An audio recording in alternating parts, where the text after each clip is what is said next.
नौकरी करता था, लेकिन विभा की जाति का ना होने के कारण विभा के माता पिता शादी के लिए नहीं मानते हैं। पर जब दोनों अपनी मर्जी से शादी कर लेते हैं तो क्या है विभा, 6 साल हो गया है शादी को, लेकिन एक दिन नहीं गया कि तुम माँ पापा को याद कर परेशान नहीं होती। मैं कितनी कोशिश करता हूँ कि तुम सब भूल जाओ। कोई नहीं भूल पाता है मयंक, माँ पापा को कोई कैसे भूल सकता है। तभी सास का फोन आता है। मान लो विभा से बात कर लो, आज उसे अपनी माँ की बहुत याद आ रही है। बेटा विभा, मैं आ जाऊं? हम दोनों चलेंगे तेरे माँ पापा के पास। बोलो। ना माँ जी, वो आप लोगों को कुछ बोलेंगे तो मुझे और भी बुरा लगेगा। आखिर आप भी मेरी माँ ही तो हैं। अरे सुन लेंगे ना यार, कोई बात नहीं, बोलेंगे ही ना। चलो माँ, मैं फोन रख रहा हूँ। वो क्या है ना, आज विभा को लेकर डॉक्टर के पास जाना है। बहुत दिनों से इसके सर पर लगातार दर्द हो रहा है। अरे हाँ हाँ, ले जा बेटा, सर दर्द को हल्के में नहीं लेना चाहिए। वैसे भी ना बहू सोचती बहुत है। मयंक माँ का फोन रख देता है और दोनों कार से अस्पताल जाते हैं। लेकिन जैसे ही वो लोग अस्पताल जाते हैं, विभा को स्ट्रेचर में नर्स उसकी माँ को लेकर जा रही दिखती है। मयंक, माँ, मयंक वो मेरी माँ है। इतने सालों बाद दिखी भी तो इस हाल में मैं उनके पास जा रही हूँ। अरे रुको, कहीं वो लोग तुम्हें देखकर और परेशान ना हो जाए, या फिर तुम्हें कुछ बोल ना दे विभा, तुम फिर परेशान हो जाओगी। मयंक, कैसी बात कर रहे हो? वो माँ है मेरी। विभा पास खड़े अपने चाचा चाची से बात करने की कोशिश करती है, लेकिन वाह, तेरे जैसी बेटी जिसकी हो वो तो मर ही जाए तो अच्छा है। वैसे पार्क में पैर फिसला है तेरी माँ का, रीढ़ की हड्डी टूटी है। रिद्धि को चाची की बात का बिल्कुल बुरा नहीं लगता। शायद वो सुन ही नहीं रही थी कि चाची क्या कह रही थी। वो सीधे माँ के कमरे में जाती है। कौन है आप? ये मेरी माँ है, मेरा नाम रिद्धि। रिद्धि नाम है ना आपका? दर्द में भी ये आपका ही नाम ले रही थी। हाँ, ये सुनते ही रिद्धि का कलेजा मुंह में आ जाता है। ये वही माँ है जिसने कड़े शब्दों में ये कह दिया था कि अब तेरा मेरा रिश्ता खत्म। फिर रिद्धि का पति मयंक भी वहां आ जाता है। सामने खड़े होते हैं रिद्धि के पिता। पापा, क्या हुआ माँ को? वो पार्क में गिर पड़ी, रीढ़ की हड्डी में चोट आई है। रिद्धि पिता की तरफ देखती है, लेकिन पिता मुंह फेर लेते हैं। पता है मयंक, माँ दर्द में मेरा नाम ले रही थी। मेरी माँ मुझे याद कर रही थी मयंक। मैं माँ को कुछ नहीं होने दूंगी, देख लेना। हाँ रिद्धि, हम मिलकर माँ का ख्याल रखेंगे, उन्हें फिर से खड़ा कर देंगे। लेकिन भैया कहाँ है? रिद्धि पिता के सामने जाकर खड़ी हो जाती है। पापा, भैया कहाँ है? वो अमेरिका में है, वो नहीं आ पाएगा। रिद्धि फिर माँ की ओर ध्यान कर लेती है। उस पूरी रात रिद्धि माँ को देखती खड़ी रहती है। पिता मन ही मन सोचते हैं, जब इतना ही प्यार था तो क्यों चली गई किसी एक अजनबी के लिए हम सभी को छोड़कर।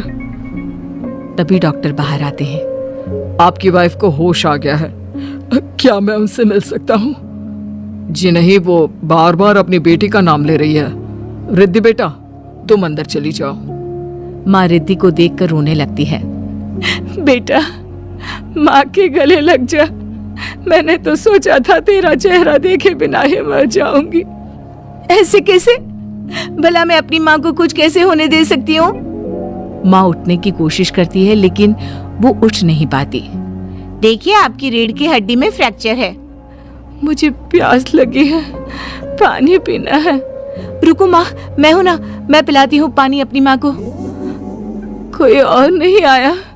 तेरे चाची चाचा आए थे माँ, पर शायद मुझे देखकर चले गए। जाने दे, इस वक्त भी पुरानी रंजिश देख रहे हैं। और रंजिश भी कैसी? माँ अपनी बेटी से नाराज ही तो थी।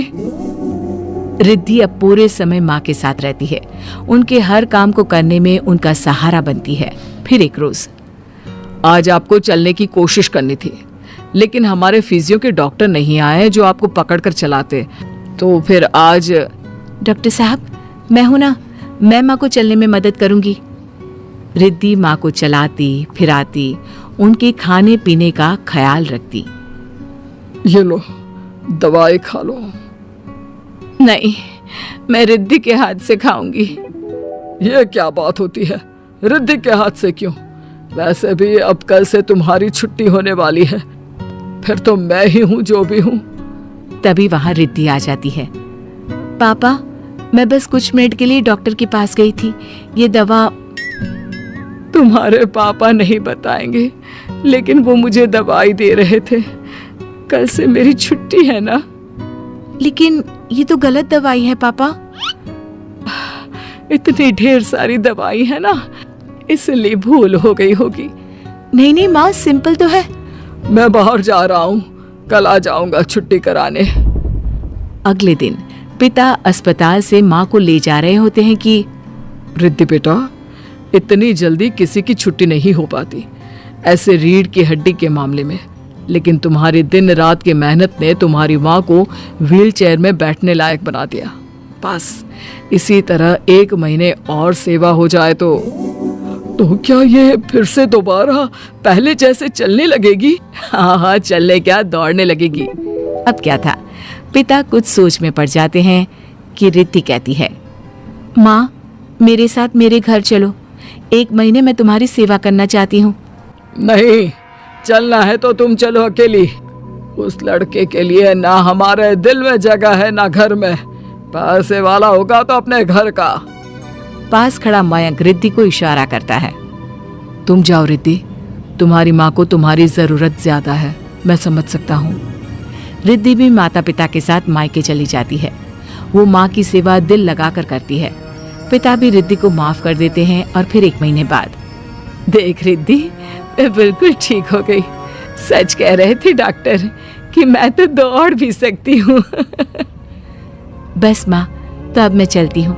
मयंक और मुन्ना मेरे बिना न जाने कैसे होंगे। अरे क्या जरूरत है जाने की, यहीं रुक जा।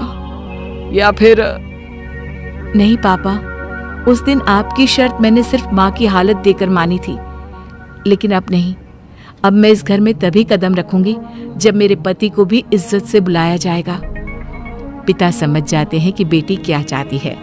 फिर एक रोज, अरे रिद्धि देखो तो दरवाजे में कौन है? रिद्धि दरवाजा खोलती है तो सामने माँ पिता खड़े होते हैं। हाथ में होता है ढेर सारा गिफ्ट। कहाँ है मेरे दामाद जी?